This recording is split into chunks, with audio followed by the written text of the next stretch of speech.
Boa noite, irmãos e irmãs. Para nós é uma alegria muito grande estarmos de retorno aqui em Carazinho, nesta casa de luz, essa casa que acolhe tantos corações que vêm em busca de conforto, de consolo, de esclarecimento. Muito obrigada à direção desta casa por mais uma vez mais um convite. Como os irmãos viram, nós estaremos nesta noite conversando um pouquinho a respeito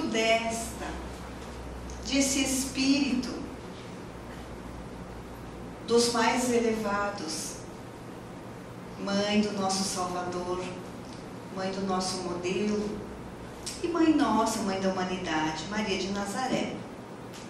Vamos conhecer um pouquinho mais sobre ela.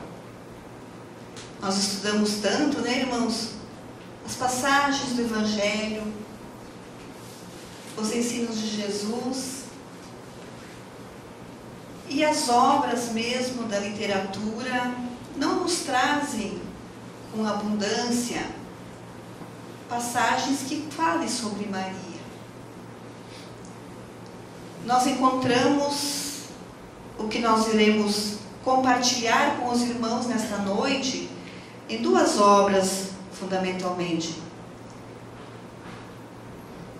de Humberto de Campos, no livro Boa Nova, o Espírito Humberto de Campos, e também por Francisco Ferraz Batista, através da intuição, ele escreveu Testemunho pelo Cristo. É um irmão da Federação Espírita do Paraná e ele vem em uma obra, nesta citada, falar sobre Maria. E Humberto de Campos, através de Chico Xavier, nos trazem Boa Nova. Então vamos conhecer um pouquinho, nós estaremos compartilhando com os irmãos. Quem era filha de quem? Então Maria, filha de Joaquim e Ana. Seus pais se chamavam Joaquim e Ana. Nasceu entre o ano 18 ou 20, aproximadamente, não tem uma data pontual, antes de Jesus, antes de Cristo, em Jerusalém, na Galileia. Vejamos que ela nasceu em Jerusalém. Durante a infância, ela viveu em Nazaré, por isso chamada ela de Maria de Nazaré. Mesmo nascida em Jerusalém, ela passou a sua infância na cidadezinha de Nazaré. Mas vejamos esse fato. Contam os autores que possivelmente aos 14 anos de idade ela se casou com José, com o carpinteiro José, que era da tribo de Davi. Hoje, para nós, uma menina de 14 anos, né? Para nós, as mães, ainda é uma criança, é uma menina, recém entrando na adolescência. E Maria, naqueles tempos, há 2000 anos, já casando-se com José. Contam os autores que José, ele era bem mais velho que Maria. E ele era viúvo. Tinha 3 filhos antes de casar com Maria, do primeiro casamento, onde ele ficou viúvo. Aí ela estava enclausurada, bem dizer, como no templo de Jerusalém, e naquele tempo a moça ela era prometida em casamento sem escolha. Maria é um pouco diferente, porque ela veio com essa missão de trazer ao mundo, né, através de seu ventre, de seu corpo, aquele que veio a nos guiar e iluminar. Seu nome significa Senhora da Luz, Miriam ou Maria. Vejamos, Miriam, nome hebraico, ou Maria, o significado Senhora da Luz. Então, esta é o início, né, que nós temos de conhecimento sobre a vida de Maria.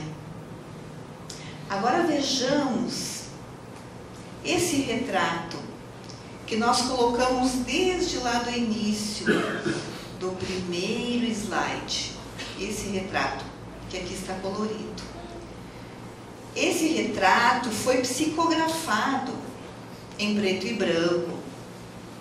O Espírito Emmanuel, mentor do nosso querido Chico Xavier, ele ditou, através de Chico, ele ditou a descrição do semblante de Maria, quando ela era jovem, aos 16 anos, para esse fotógrafo, Vicente Avelã, da cidade de São Paulo. E Emmanuel, por várias e várias vezes, através de Chico Xavier, foi descrevendo a fisionomia de Maria, e esse fotógrafo foi pintando, foi rabiscando. Houveram muitos retoques e Emmanuel corrigindo. Vejam, foi um trabalho longo. Isso ocorreu lá por volta de 1983, sucessivos retoques. Mais de 20 contatos Chico Xavier teve com esse fotógrafo, para então acabar neste retrato, em preto e branco original. Né? E Chico Xavier deixou claro, contado pelos autores, que a fisionomia de Maria, assim retratada naquele retrato que o Vicente Avelã pintou, revelava tal qual ela era conhecida nas esferas espirituais onde ela se encontra. Como, por exemplo, na esfera espiritual da Legião dos Servos de Maria, onde Maria coordena todo um trabalho que nós iremos abordar mais adiante, e que Ivone Pereira traz no seu livro Memórias de um Suicida a respeito desse trabalho dos servos de Maria. Mas e vejam, na concepção, o que o Espiritismo vem nos trazer dessa missão importante de Maria? Por que ela é escolhida para trazer ao mundo, através da gestação humana, a vinda de Jesus? Conta-nos Chico Xavier, no livro Religião dos Espíritos, que buscando alguém no mundo para exercer a necessária tutela sobre a vida preciosa do embaixador divino, o supremo poder do universo, não hesitou em recorrer à abnegada mulher, escondida, num lar apagado e simples, humilde, ocultava a experiência dos sábios, falando de Maria, frágil como o lírio, trazia consigo a resistência do diamante, pobre entre os pobres, carreava na própria virtude os tesouros incorruptíveis do coração, e desvalida entre os homens, era grande e prestigiosa perante Deus.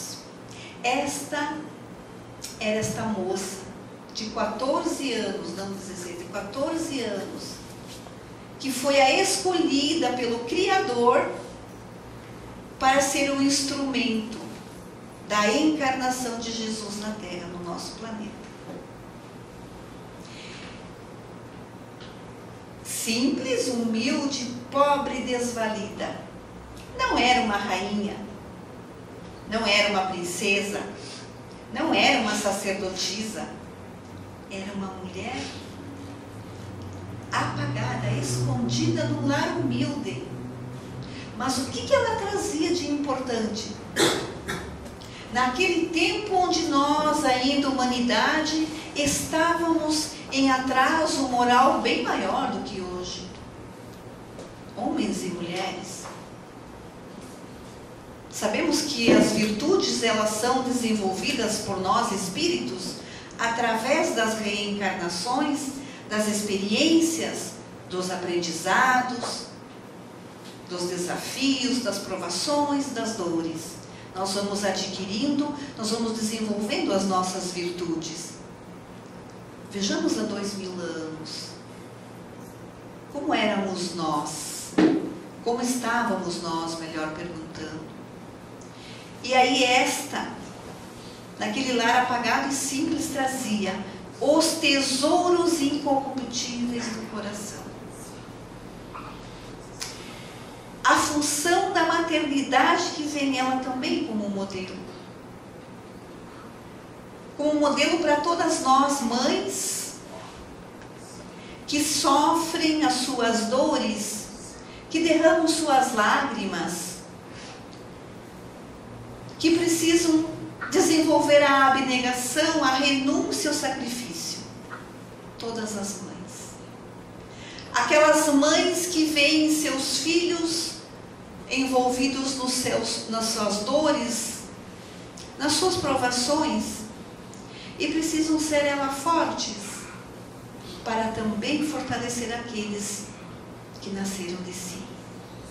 E Maria também foi mãe assim, que nós veremos mais adiante, do seu sofrimento perante o martírio do seu filho, o único filho.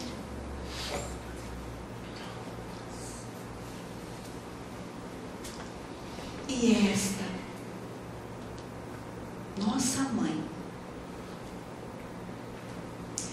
que viu o seu menino sair de seu ventre, que acompanhou a sua infância, que acompanhou a sua adolescência, que acompanhou o início da sua pregação, que viu Jesus desde menino, muito pequeno, conta Humberto de Campos, já com todas as virtudes desenvolvidas, ele é espírito puro, que já Jesus, desde pequenininho, na carpintaria de José, ele já atendia, recebia, acolhia as pessoas com muito amor, com muita bondade e com muita sabedoria. E assim passa-se a infância de Jesus, passa-se a adolescência, ele, junto dos seus pais biológicos, Maria e José, auxiliando José na carpintaria, com humildade e com bondade. Chega, porém, para esta mãe, o momento em que, após os 3 anos que Jesus andou por toda a Palestina, e mais especificamente na Galiléia, em Jerusalém, pregando, recolhendo os seus discípulos, ensinando, orientando, conduzindo, curando leprosos, curando paralíticos, cegos, expulsando espíritos inferiores dos corpos, acolhendo crianças, dignificando mulheres, porque até então a mulher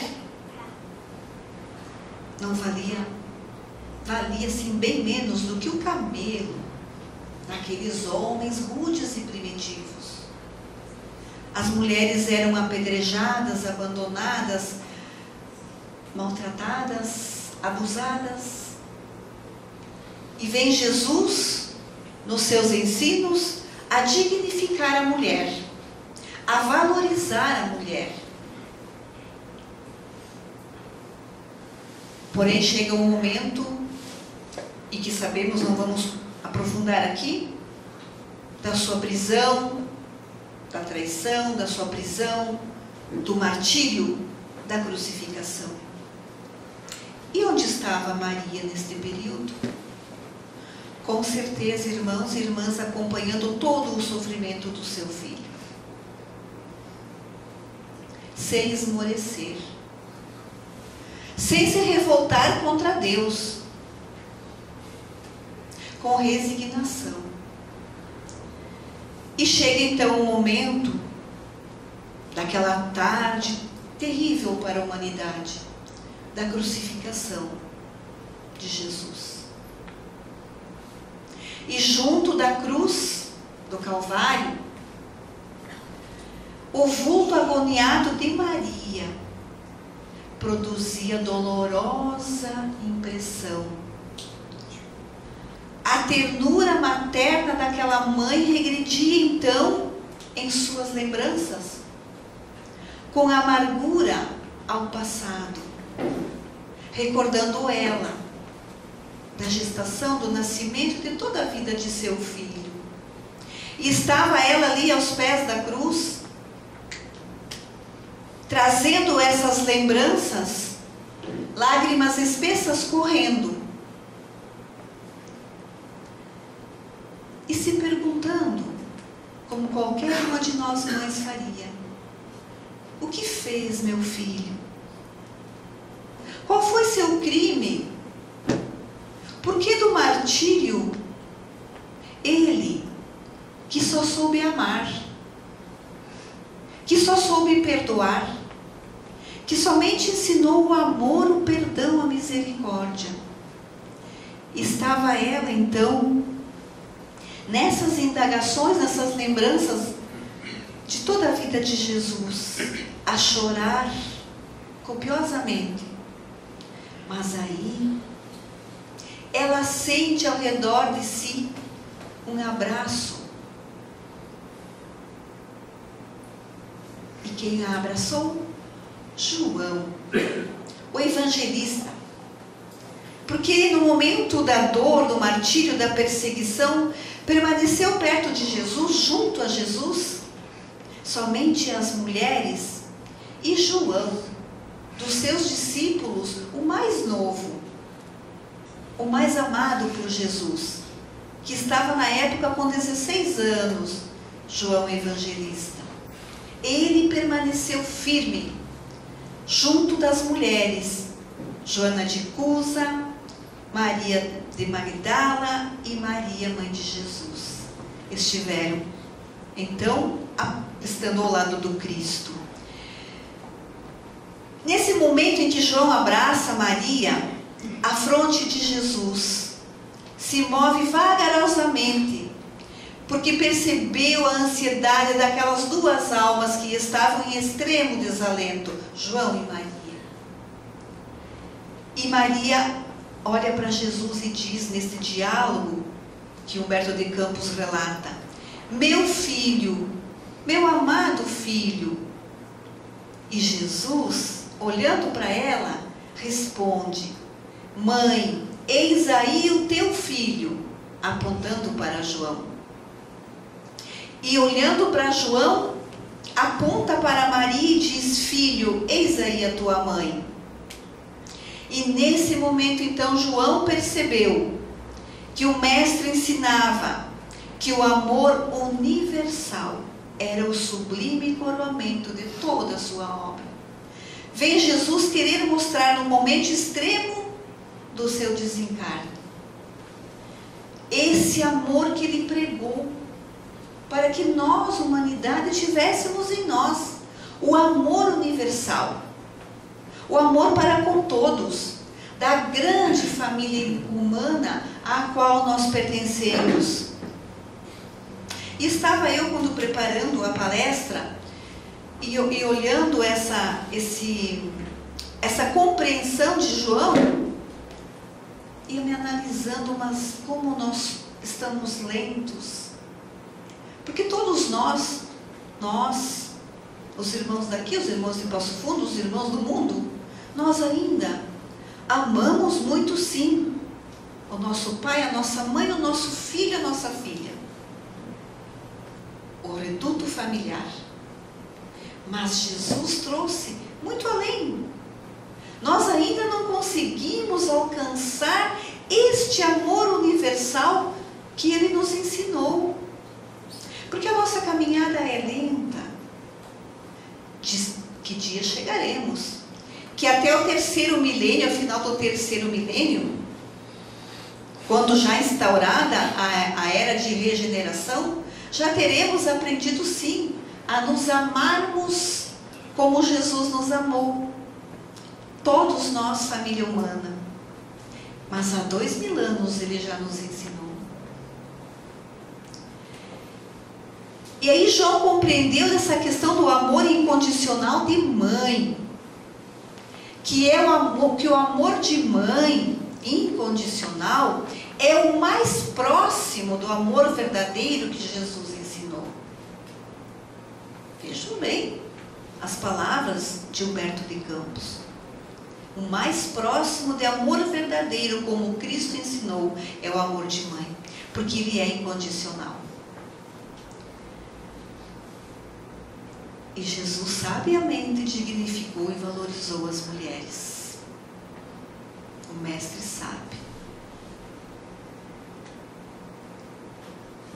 E então, Jesus desencarna,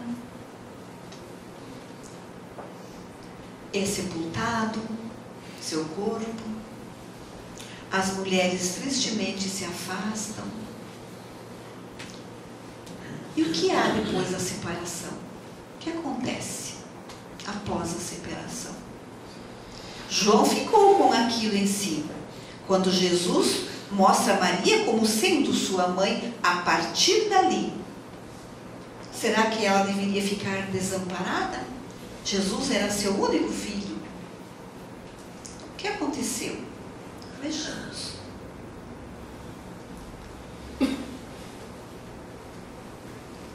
Vamos ver. Quero mostrar aqui antes. Após esse tempo da separação, os discípulos se dispersaram. Jesus os havia preparados para seguirem, pregar a boa nova. E eles saíram geralmente em duplas a pregar a boa nova, o seu evangelho. João foi para Éfeso. Éfeso é uma cidade da Turquia, longe, mas ele se foi. E Maria, onde ficou? Maria ficou ainda um período em Jerusalém, mas logo vai para Betânia, a cidade de Betânia, próximo a Jerusalém. É uma cidade que fica entre Jericó e Jerusalém, Betânia. Que lá em Betânia morava Marta, Maria e Lázaro. Já ouvimos falar desses personagens. Eles eram muito amigos de Jesus. Jesus, em suas andanças, muitas vezes se hospedava na casa desses amigos de coração que ele tinha em Betânia. E Maria foi morar com eles em Betânia.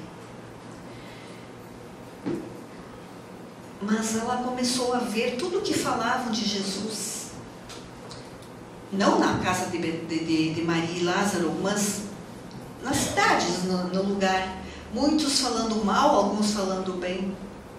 E ela foi se entristecendo e as lembranças e a saudade crescendo muito. E o tempo foi passando. E João, no seu trabalho de ensinar a boa nova a tantas pessoas em Éfeso, na Turquia, se envolveu lá. Mas ele não esqueceu que precisava socorrer Maria. Que Jesus tinha confiado Maria aos seus cuidados. Só que ele precisava de uma casa para acolher Maria. E sabemos nós que esses primeiros cristãos, eles saíam a pregar e eles não tinham nada de si. Eles dependiam de ser acolhidos nas casas daqueles que lhe eram simpatizantes. Eles não tinham nada além da roupa do corpo e de um par de sandálias, assim como Jesus. Pregavam um dia aqui, um dia ali, ficavam na casa de um, na casa do outro, porque eles não podiam ter trabalho. Um que outro que tinha trabalho fixo. João, no caso, não.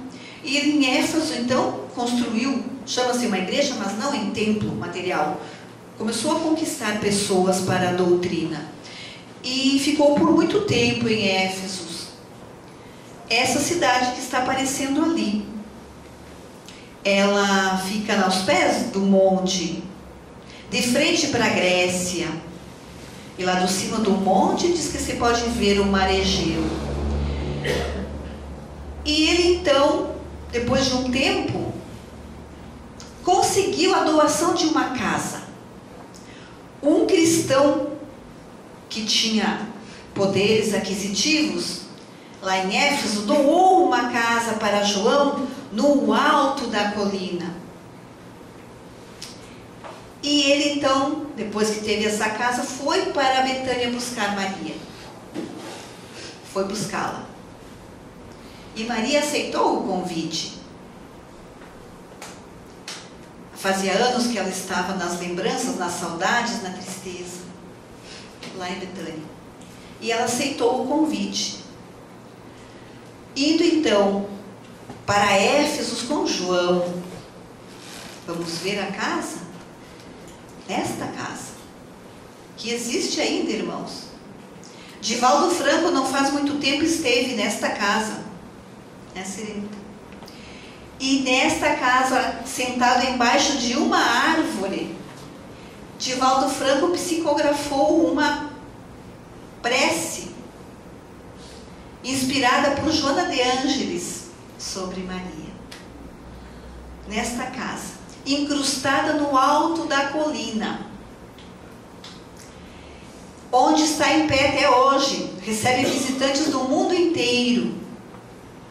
Tivemos até uma aluna de grupos de estudo que esteve há uns 3, 4 anos atrás, lá em Éfeso, e ela relatou o que ela viu, ela entrou na casa. E ela conta que no quarto que era de Maria, hoje transformaram em um santuário. É um santuário que recebe milhares e milhares de visitas durante o ano para conhecer a causa daquela que é a mãe de Jesus.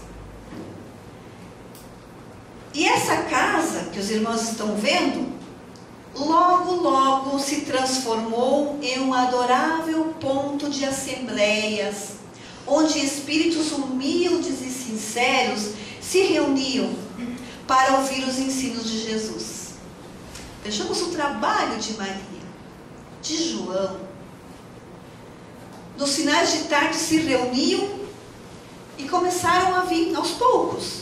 Veio um, veio dois, veio meia dúzia, e as pessoas foram divulgando o que acontecia ali, e começaram as pessoas a irem na casa da Santíssima, como ficou sendo chamada depois, para ouvir Maria e João contarem sobre Jesus. Mas não ficou só nisso. Dali um pouco, Maria começou a ser procurada pelos doentes, pelos enfermos, pelos abandonados, pelos miseráveis, por todo tipo de pessoas necessitadas, Maria. E ela foi recebendo, tratando e acolhendo com amor de mãe a todos aqueles que chegavam na casa. Jamais contado por Humberto de Campos e por Francisco Ferraz, jamais ela deixou que um espírito encarnado retornasse dali sem receber o socorro ou amparo daquele coração materno. Amparo espiritual e amparo físico para as suas dores, as suas chagas, matar a fome, um teto para ser acolhido. E esta casa então foi chamada por um desses necessitados que ela socorreu, e ele disse: esta é a casa da Santíssima, mãe do nosso Salvador. E assim ficou sendo chamada essa casa. E passaram-se muitos anos, e Maria e João, e o João, como ele tinha que trabalhar em Éfeso, onde eles tinham construído o templo para os cristãos, ele ficava muito mais em Éfeso do que ali. Era longe da cidade, tinha que subir a colina, tinham que andar em estrada íngreme para chegar à casa de Maria.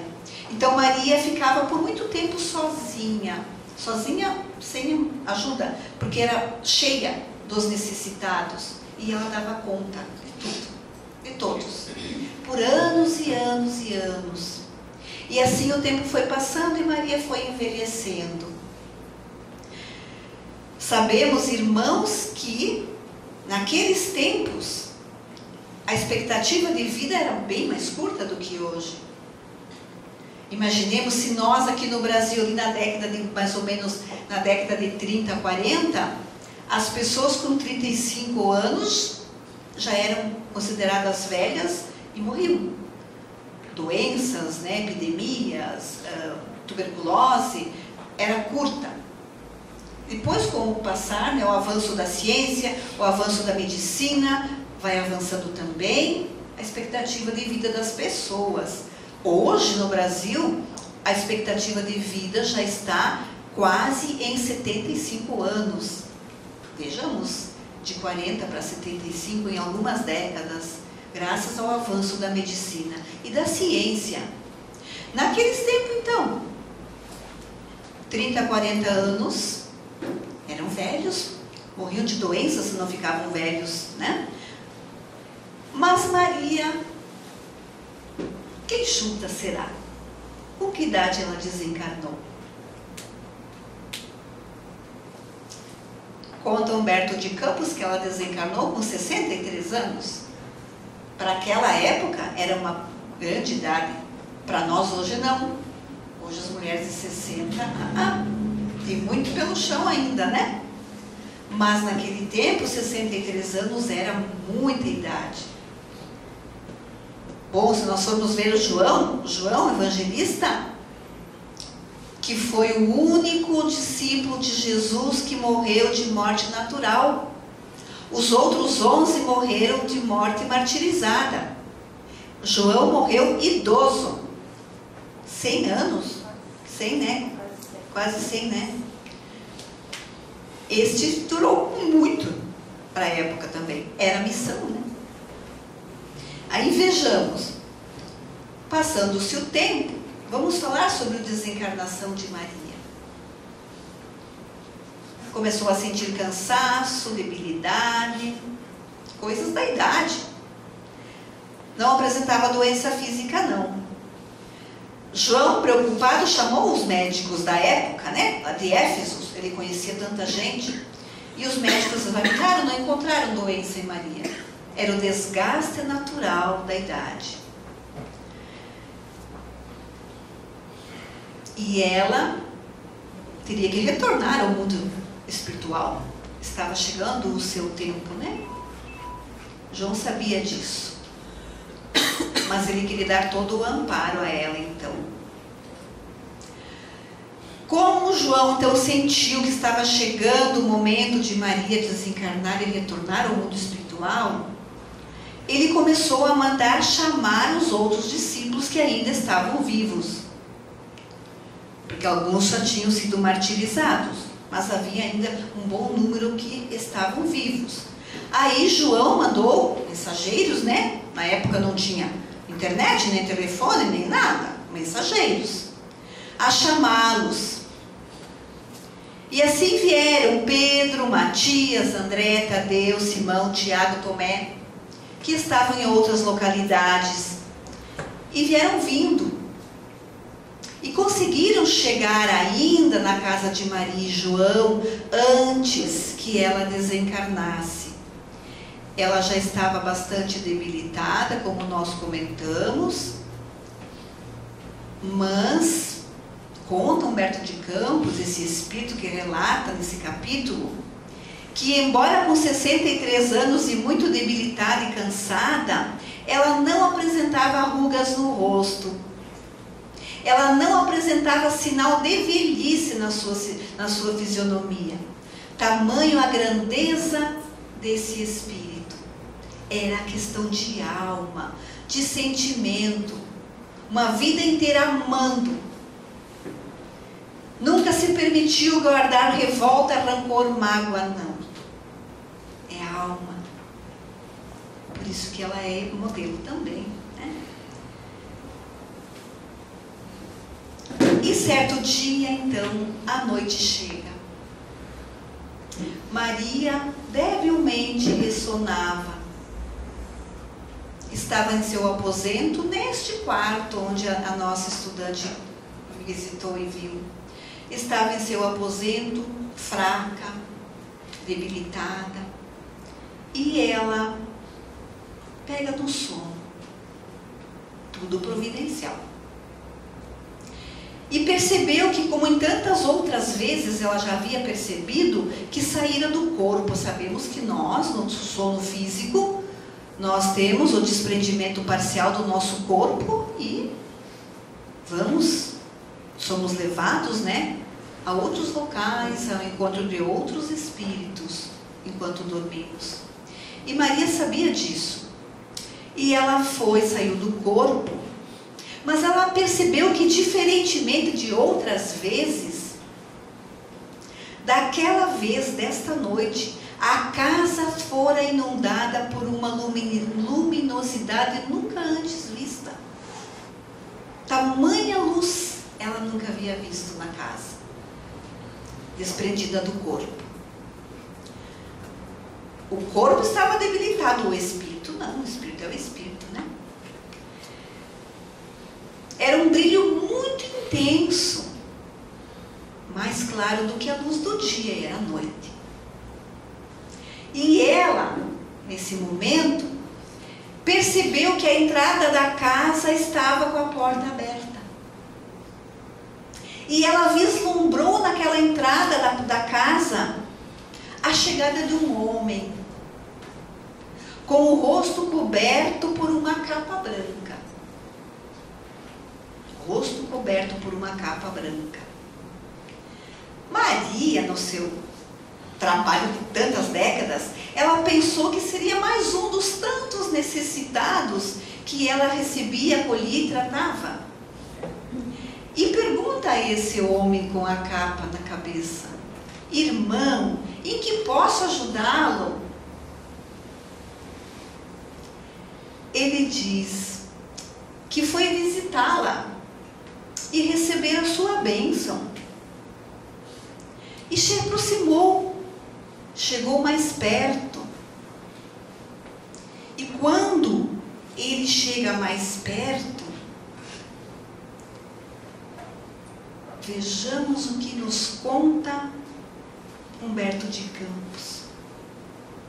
Nesse diálogo, o hóspede anônimo lhe estende as mãos generosas e lhe falou com profundo acento de amor: minha mãe, venha aos meus braços.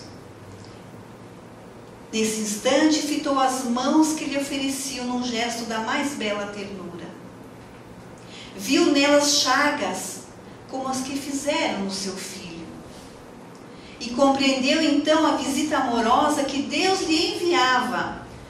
E bradou Maria com imensa alegria: meu filho, as úlceras que te fizeram, olhando para as mãos com as marcas dos pregos. E num ímpeto de amor quis se ajoelhar. Queria abraçar o seu Jesus, o seu filho. Ele, porém, levantou-a. E ele se ajoelhou aos pés, beijando-lhe as mãos, e disse: sim, minha mãe, sou eu. Venho buscar-te, pois meu Pai quer que sejas no meu reino a rainha dos anjos. Esse diálogo conta nesse livro Humberto de Campos. E Maria então se joga nos braços do seu filho e revê na sua tela mental todas as passagens da sua vida feliz com ele, desde o seu nascimento, desde o seu casamento com José. E assim, vejam, irmãos, irmãs, aninhada nos braços do mestre, viu que ali também, naquele momento, naquela luminosidade, naquela casa, estavam os espíritos de seus pais, de seus avós, os seus primos, e de João Batista, de Pedro, de Paulo, de Mateus, de Marcos, de Lucas. Todos aqueles que já haviam desencarnado antes dela, estavam ali nesse cortejo, junto com Jesus, para recebê-la. E assim, Maria é levada deste plano físico para as esferas espirituais. Acontece o seu desencarne. se desliga do corpo material, já cansado e débil. E Maria, aninhada nos braços de Jesus, na sua grandeza de alma, antes de chegarem ao destino onde estava sendo conduzida, ela faz um pedido a Jesus.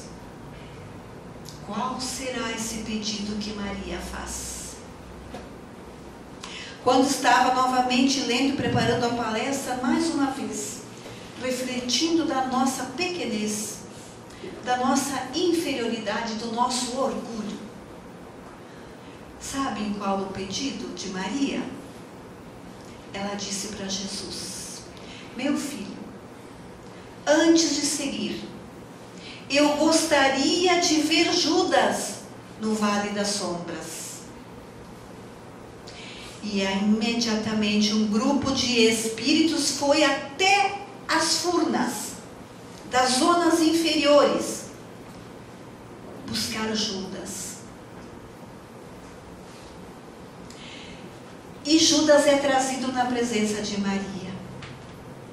Só que ele, dado o seu estado mental de desequilíbrio, de desespero, de culpa, ele não conseguia ver a luminosidade. Por causa da luminosidade de Maria e de Jesus, ele não conseguia identificar o que era, o que estava acontecendo. Ele não conseguia. Mas Maria se aproxima dele, de Judas. Coloca a mão sobre a cabeça de Judas, mesmo ele sem perceber, sem saber quem era. Ela coloca a mão amorosamente sobre a cabeça de Judas. E nesse momento Judas sente um alívio imenso das suas dores, das suas chagas interiores. E ela, colocando a mão, fala para Judas: Judas, meu filho, sei que sabes quem eu sou. Eu pedi a Jesus e ele consentiu que eu viesse até aqui. Ele consentiu que eu viesse até aqui para dizer-te que tanto ele, Jesus, quanto eu, nada temos a recriminar-te, que te perdoamos e te amamos. Aí que eu falei, irmãos, na minha reflexão, como somos pequenos, como temos dificuldade de perdoar ofensas leves, como nós ficamos ainda nos comprazendo em guardar raiva, em guardar rancor, em guardar ressentimento, em não querer perdoar por causa do nosso orgulho. Vejam a grandeza de Maria, com tudo que presenciou do martírio de seu filho, sabendo que Judas foi quem entregou Jesus para os romanos, num beijo traidor ainda. Compreendeu ela que Judas era um enfermo da alma, um espírito infeliz que estava na terra ainda encaminhada em aprendizado, em evolução. E vem ela dar mais uma vez esse exemplo de amor incondicional de mãe. E ainda diz ela: vou para a morada de Deus, mas pedirei a Ele e a Jesus que um dia eu possa vir buscar-te, pois tu também mereces misericórdia. Tu também mereces misericórdia. Quem somos nós? Me pergunto eu a mim. Quem somos nós para não perdoar o nosso irmão que nos ofende? Quem somos nós para relutarmos e ficarmos por anos, décadas, uma encarnação inteira, nos intoxicando com o ressentimento? Aprendemos o amor do Cristo? Estamos aplicando em nossa vida o seu Evangelho, que é de amor e de perdão? Muitas vezes nós desperdiçamos uma existência inteira em função da mágoa, do rancor e do ressentimento. E ela vem e diz: tu também mereces misericórdia. Nós merecemos misericórdia. Quando nós erramos, quando nós nos equivocamos, nós temos que nos perdoar primeiro. Nós merecemos também essa misericórdia. Deus é misericordioso. E Jesus conhece as nossas fraquezas.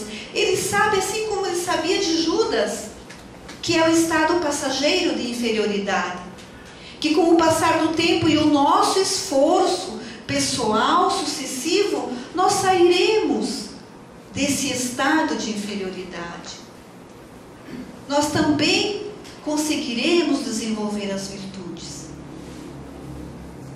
E ela ainda diz: que eu possa me tornar tua protetora e de todos aqueles que aqui se acham no vale das sombras, tendo fugido da vida por impensada ação própria. Vejamos, irmãos, ela está se referindo aqui ao vale dos suicidas. Hoje nós sabemos que é o vale dos suicidas. Na época, esses irmãos que cometiam suicídio, porque sabemos que Judas, logo após a crucificação, ele se suicidou enforcado em uma árvore, porque a culpa não o deixou em paz. E ele é estado mental. Cria-se as furnas, cria-se as sombras, cria-se essas zonas inferiores pelo estado mental que o espírito plasma. E Judas encontrava-se junto com aqueles afins, que tinham os mesmos pensamentos. E ela disse que ela queria pedir então que Deus permitisse que ela fosse essa protetora. E aí então Maria, desde aquela época, há 2000 anos, se tornou a mãe amorosa dos sofredores suicidas. Mãe amorosa dos sofredores suicidas. E continua hoje nessa sua grandiosa missão com os seus servos e lanceiros de Maria, como Ivone Pereira cita no livro Memórias de um Suicida. São esses lanceiros, por ordem de Maria, vão nesses vales inferiores e resgatam o espírito arrependido pelo ato que cometeu de suicídio, e eles são conduzidos então ao Hospital Maria de Nazaré. É um hospital espiritual, na zona espiritual, coordenado por Maria, e lá esses espíritos então que são resgatados, socorridos, eles são tratados. Por isso, irmãos, a importância de nós encarnados, quando chega a nós a notícia de um irmão nosso que cometeu suicídio, seja da nossa família, seja amigo, seja onde quer, seja até um desconhecido, quando sabemos desse ato, que é o espírito que comete esse ato está numa extrema dor, extremo desespero, não devemos jamais condenar, jamais julgar, mas sim, nesse esforço de nós estarmos aplicando o ensino do Cristo, sermos caridosos e fazermos prece para este irmão, pedindo a Maria de Nazaré que com seus servos, com seus lanceiros, possam socorrer aquele irmão. Prece para que esse irmão, que tenha cometido o suicídio da forma que for, possa ele se arrepender e enxergar o socorro que está ali. Está ali. É só chamar.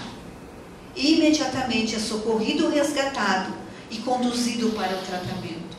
Então que nós possamos nunca condenar, julgar, criticar, mas sim orarmos, pedirmos por eles, auxiliarmos com os nossos pensamentos de misericórdia, de compaixão e de perdão.